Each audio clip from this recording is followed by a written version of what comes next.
ഇന്നത്തെ സത്യപ്രതിജ്ഞാ ചടങ്ങുമായി ബന്ധപ്പെട്ട് പൊതുവെ ഉയർന്നു വന്ന ഒരു വിവാദം ഉണ്ടായി. അത് മതനിരപേക്ഷ മനസ്സുകളിൽ ഉണ്ടായ ഒരു ആശങ്കയാണ്. ദേശീയ ഗീതം വന്ദേ മാതരം പൂർണ്ണമായും സത്യപ്രതിജ്ഞ ചടങ്ങിൽ പാടിയതുമായി ബന്ധപ്പെട്ടു ആ വിഷയവുമായി ബന്ധപ്പെട്ട് സർക്കാരിനെ അഭിനന്ദിക്കുകയും സർക്കാരിനെ ഇതുപോലെ പിന്തുണ, ആശംസ എന്നിവ അറിയിക്കുകയും ചെയ്തിട്ടുണ്ട്. തന്നെ ഒരു പുതിയ സർക്കാർ വന്ന ഉടനെ ചാടി വീണ വ്യക്തിയല്ല, അങ്ങനെ വ്യക്തിയത്തെ കാണാതെ ഈ വിഷയത്തിൽ മതനിരപേക്ഷ മനസ്സുകളിൽ ഉണ്ടായിട്ടുള്ള ആശങ്ക ശ്രദ്ധയിൽപ്പെടുത്തുന്ന നിലയിൽ ഒരു ഫേസ്ബുക്ക് പോസ്റ്റ് പൊതുവെ ചെയ്യുന്നതിന്റെ ഭാഗമായി അത് പിന്നീട് ചർച്ച ചെയ്യപ്പെടുകയും BJPയുടെ നേതാവ് ശ്രീ B. മുരളീധരൻ ഉൾപ്പെടെ വളരെ മോശമായി ആ ഫേസ്ബുക്ക് പോസ്റ്റിനെ ചിത്രീകരിക്കാൻ ശ്രമിക്കുകയും ചെയ്തു. ഞാൻ ആദ്യം തന്നെ പറയട്ടെ, ഇതൊരു മതപ്രശ്നമായിട്ടല്ല കാണേണ്ടത്, ഒരു രാഷ്ട്രീയ പ്രശ്നം. വന്ദേ മാതരത്തിന്റെ എല്ലാ ഈരടികളും പാടിയത് ഒരു രാഷ്ട്രീയ പ്രശ്നമായിട്ടാണ് കാണേണ്ടത്, ഒരു മതപ്രശ്നമല്ല. നമ്മുടെ രാജ്യത്തിന്റെ ഭരണഘടന മുന്നോട്ട് വെക്കുന്ന സെക്യുലറിസത്തിന്റെ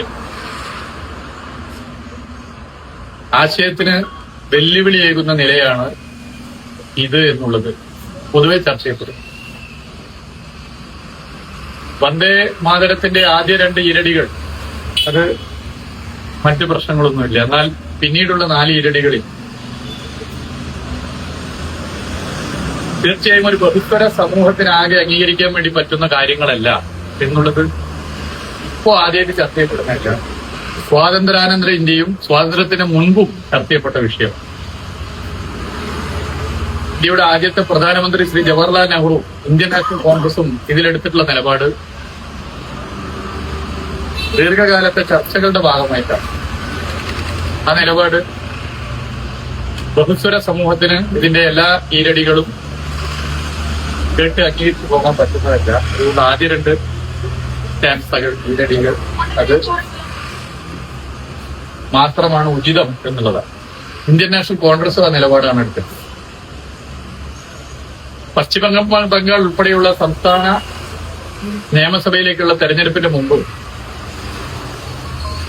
കേന്ദ്ര BJP ഗവൺമെന്റ് ഇത് ഒരു പ്രത്യേക നിലയിൽ അടിച്ചേൽപ്പിക്കാനുള്ള ശ്രമം നടത്തി. അന്ന് CPIM, എന്റെ പ്രസ്ഥാനം, അതിന്റെ പോളിറ്റ് ബ്യൂറോ ഇതുമായി ബന്ധപ്പെട്ട് ശക്തമായ നിലപാട് സ്വീകരിച്ചിരുന്നു. ആ പ്രസ്താവന എന്റെ കയ്യിലുണ്ട്. പിന്നീട് ഇതുമായി ബന്ധപ്പെട്ട് സുപ്രീം കോടതി തന്നെ മാർച്ച് മാസമാണ് എന്നാണ് എനിക്ക് തോന്നുന്നത്, ഇതൊരു അഡ്വൈസറി മാത്രമാണ്, ഇത് മാൻഡേറ്ററി അല്ല,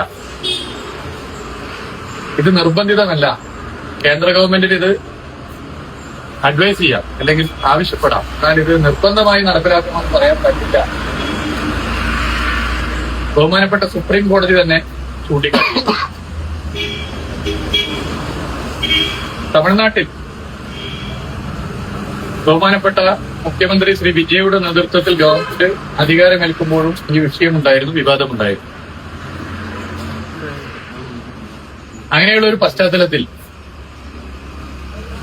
കേരളത്തിലെ UDF സർക്കാരിന്റെ സത്യപ്രതിജ്ഞാ ചടങ്ങിൽ പൊതുവെ ഇതിൽ ശ്രദ്ധ ചെലുത്തേണ്ടതായിരുന്നു എന്നുള്ളൊരു അഭിപ്രായമാണ് പറയാനുള്ളത്. മറ്റു ചില കാര്യങ്ങളിൽ സത്യപ്രതിജ്ഞാ ചടങ്ങുമായി ബന്ധപ്പെട്ട് രാജ്ഭവനിൽ നിന്നും വന്ന നിർദ്ദേശങ്ങൾ തിരുത്തപ്പെട്ടിട്ടുണ്ട് എന്ന് മാധ്യമങ്ങൾ ഉൾപ്പെടെ റിപ്പോർട്ട് ചെയ്യുന്നു. അങ്ങനെയുള്ള ഘട്ടത്തിൽ ഇതിലും ഒരു നിലപാട് സ്വീകരിക്കേണ്ടതായിരുന്നു. ഇത് ഏതെങ്കിലും ഒരു മതവുമായി ബന്ധപ്പെട്ട പ്രശ്നമല്ല. ഇന്ത്യ ഒരു സെക്യുലർ സ്റ്റേറ്റ് ആണ്, ഒരു സെക്യുലർ രാജ്യം എന്നുള്ള നിലയിൽ ഏത് മതത്തിൽ വിശ്വസിക്കുന്നവരും മതരഹിതരായി നിലകൊള്ളുന്നവർക്കും അവരുടെ വിശ്വാസങ്ങളെ പിൻപറ്റി മുന്നോട്ട് പോകാനുള്ള അവകാശമുണ്ട്.